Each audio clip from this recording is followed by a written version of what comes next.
Well, hello there, and welcome to Reading with Drew.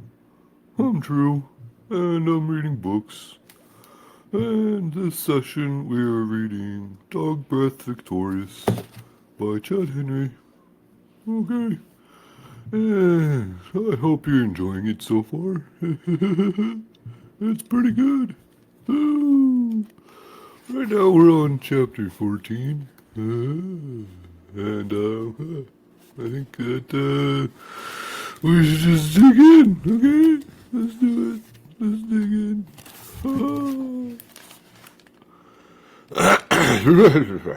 Chapter 14.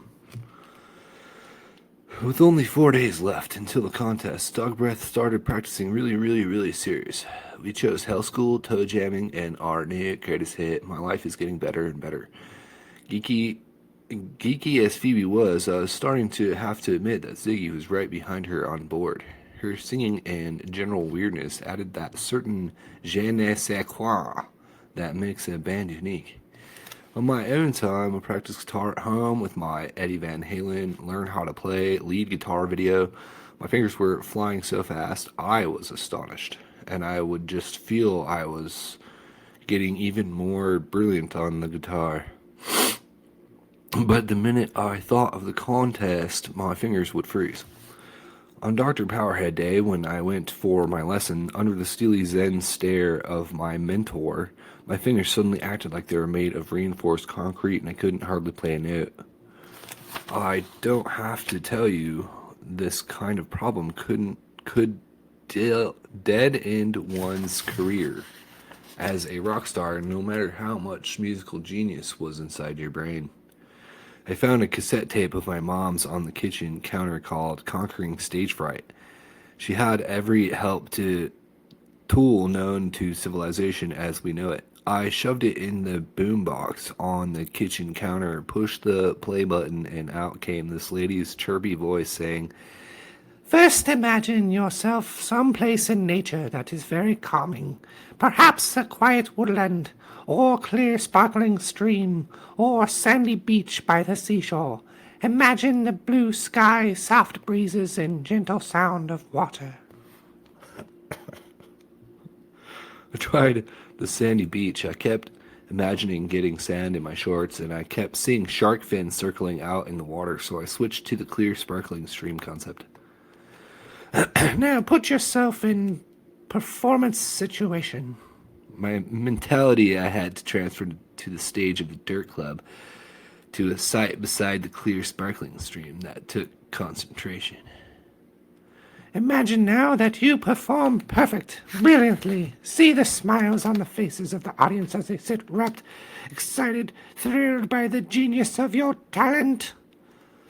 So I imagined playing Hell School, especially the guitar solo, but every time I tried to imagine it, I just imagined myself getting stage fright and everybody laughing at me, and I'd seize up again.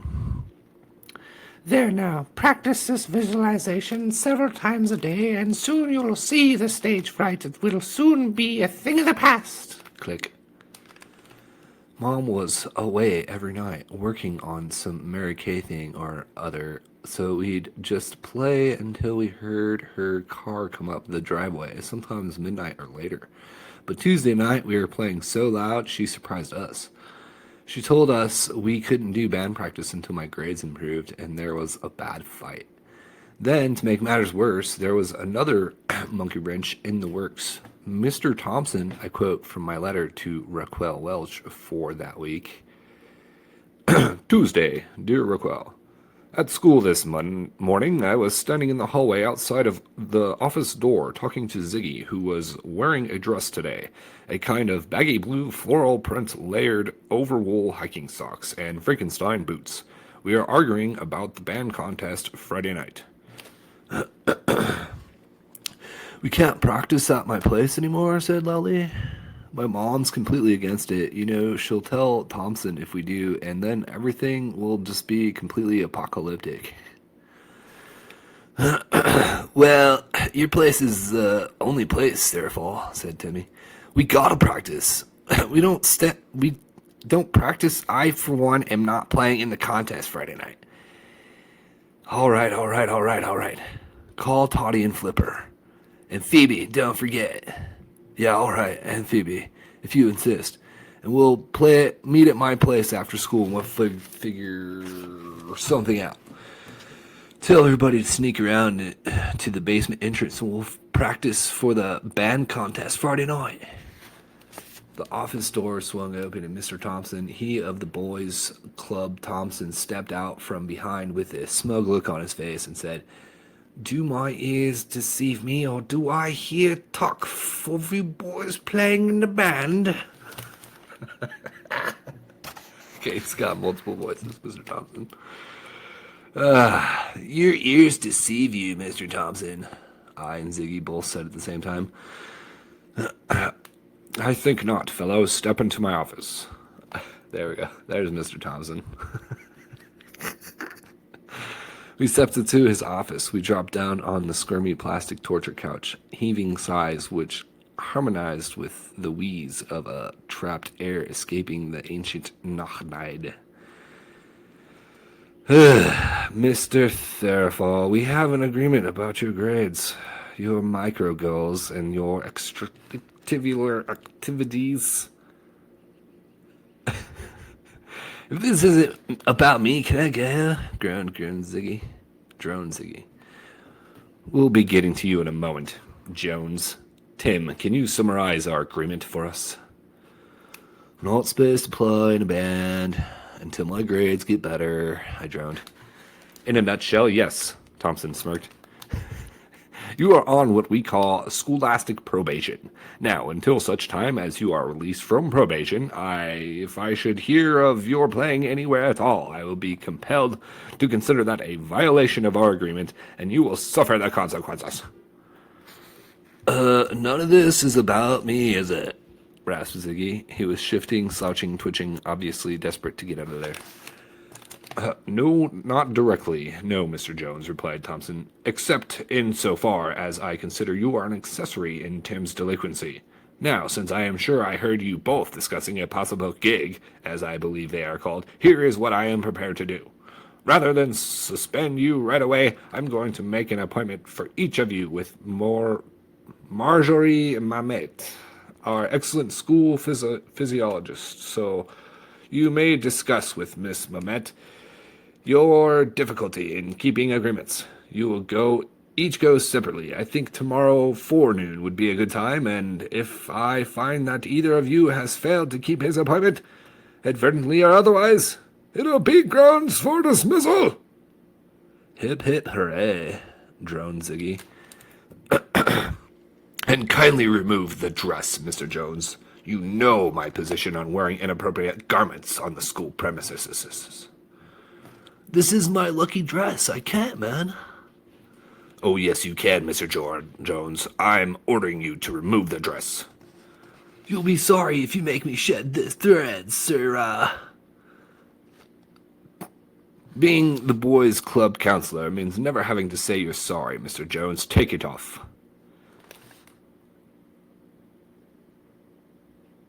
Man, you don't know... Sorry. Man, you don't... No, I lost my spot. You don't know, do you? You don't have a clue on. This is not a dress. This is a statement. This is a declaration about freedom from fascist, bourgeois principles. I can wear whatever I want, wear whenever I want, to show solidarity with men and women everywhere who have shed their life's blood for life, liberty, the pursuit of happiness, and freedom of their apparel, as guaranteed in the Constitution of the United States of America. I'm calling the ACLU. Oh, say, can you see by the dawn's early light? Ziggy singing is not the best, but most standards, as you may have gathered. He has a very high, gargly, shaky kind of strangly sound. Perfect. Thank you for the deeply felt lecture on democracy, Mr. Jones. When the ACLU decides to advocate for the rights of transvestites, I will deal with it. Until such time, kindly remove that dress. Ziggy stood up and said, Sure, man, unzip me, Timmer. I unzipped him, and he pulled his arms out of the dress sleeves. The dress fell down on the floor, And there was Ziggy with totally nothing on except Doc Martens lumberjack socks, nipple ring, and his Scorpio rising tattoo. Mr. Johnson rolled his eyes and heaved a weary sigh. You may put the dress back on, Ziggy. The next forenoon, as Mr. Thompson had so graciously commanded, I reluctantly skipped study lab and reluctantly reported to the office of Majori Mamet, one of our 2 resident school physiologists. So they called her Large Marge. I tried to think up a way I could get out of talking to her, but I knew that if I skipped, Thompson would find some other way to torture me. I knocked on her door. Miss Mamet opened the door, looked at me like she wasn't sure what I was, and told me to come in. She was one of those people you don't want to walk right behind because you have to watch her rear and kind of kablooming kablamming from one side to side like it was 2 small manatees in a blue denim laundry bag jumping up and down on a trampoline. Wow, that was very detailed. She stopped right in front of a poster of these big daisies in primary colors, held out her hands, gave me a blinding smile, and said, "Well, let's have a big hug, Milo." I don't know why she thought my name was Milo. Probably she had my file mixed up with Milo Monlux, a well-known psychotic 11th grader. But I had an intuitive hunch that it was for the best. She threw her arms around me and pressed me into her bosom. "We never hugged in our family, Milo, but my primal scream therapist got me started hugging people about 5 years ago. I tell you, the first time I hugged my cleaning lady, we just cried and cried. I'm a big believer in hugs." Raquel, I feel I can tell you this, but no one... Wait, what? But no one else must know. I started to cry on the spot. Marge pretended not to notice. "Okay, now, honey, sit down anywhere you want. A lot of the kids like the beanbag chair." I sat in the chair by the desk. She shoved the Kleenex towards me. "Have a Kleenex, hon. Well, what's going on with Milo today?" she asked. She fumbled around on her desktop and in a file drawer behind her. I guess we don't have... I guess we don't have a file on you. Well, we'll just wing it." She got out a yellow legal pad and pencil. I cried harder. "Trouble at home?" she asked. I nodded. "Girlfriend troubles?" she asked. I nodded. "Troubles with your grades?" she asked. I nodded. "Anxiety about your future?" she asked. I nodded. "I miss anything?" she asked.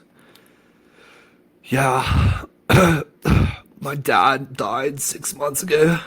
We don't have any money, and my band's supposed to be in a very important band contest Friday night, and my entire life depends on winning that contest. But my mom won't let us practice, and if we play in the contest, I'll get kicked out of school." "Caught on the horns of the proverbial dilemma," observed Marge, scribbling away. "What do you think, realistically speaking, or your chances of winning the contest?" "Crappy," I said. Sounds like we have a self-esteem problem here," said Miss Marjorie. Marjorie. She reached behind her and picked up a pad of newsprint and a box of crayons off the corner of the desk. "Here's what we're going to do. We're going to take this nice paper and these crayons, and I want you to write down all your positive qualities. Use just whatever colors you feel like. Use them all. See? Aren't these nice, vibrant colors?" She laid the pad on the desk between us. I sat there stunned, staring dully at this sheet of paper. "I can't think of a single thing," I said. "Now, come on. I know you have a lot of wonderful qualities." She boldly took charge, reaching for the purple crayon. She scrawled in large script, "Milo is talented." I shrugged and shuffled and hunched in my chair. "Now, come on. What are you talented? I know you're talented. What else?" I thought of Ziggy and all I have to put up with from him. I'm a loyal friend, I guess. She took a chartreuse crayon. Chartreuse? What color is that? And wrote, Milo is a good friend. What else? I thought of Howie the dog. Well, I sort of like animals, I guess. She took a very orange crayon and drew, Milo is kind to animals. What else? Now, come on. Now, you take a crayon. This is for you, for your child within. So I wrote a bunch of bogus qualities on the paper. I couldn't think of any of my own that I liked, so I wrote qualities I admire in my mother, in Susie, Ziggy, and in Donald Dean? Donald Dean. Wow. That sucks. The girl who cuts my hair once every 9 months or so. Then I dried up, ran blammo out of qualities. I can't think of any more qualities. Not one. Marjorie said, I can think of one. She smiled, this big smile, then winked at me. She wrote and read, Milo is handsome. And she smiled some more. Now you go on, fill up the page. My mind went on meltdown for a few seconds, afraid Marge had the hots for me and was about to commit child abuse on my pale, slender self. But she merely kept smiling and said, Qualities. Go on now. I think if you can't think of some real ones, then just make them up. They'll be the ones your subconscious knows you need anyway. I don't know how I thought up all these great qualities, but you better believe I scribbled about 20 magnificent attributes that I never knew I had before, so I could, get the hell out of there. When I finished filling up the page, Marge took some more crayons, drew a large childish daisy at the bottom of the page, and drew some Valentine hearts radiating off of it. There, now you take this home and put it on your refrigerator. And every time you start feeling depressed, you go and look at this. You just repeat some of these things over to yourself. You have to stick with it. You can't just do it once and then quit. But if you do this every day for 30 days, you'll just start seeing some excitement, some exciting, joyful changes in yourself. You're a great kid, yes you are, and everything's going to work out fine, believe you me. I got up to leave.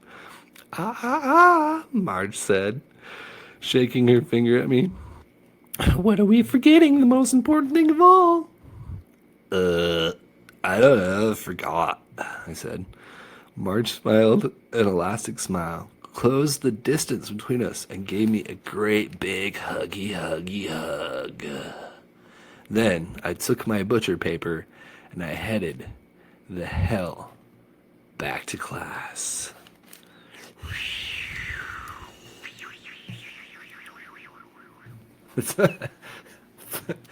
Woo, that was an interesting chapter, and yet another voice character that I have to try to figure out a voice for. So, wow, there's a lot of voices. But all right, there you have it, chapter 14. It was a great one. I enjoyed it. I was having fun. I was laughing. That's what makes it fun. I can't read normally now. It's so boring. I have to do voices. Even when I'm not doing reading with Drew, I hear it in my head. I'm doing the voices in my head. But that's the cool part about reading. You can use your imagination. Maybe Timmy doesn't sound like, a hippie Keanu Reeves. Maybe in your head he sounds like I don't know, different.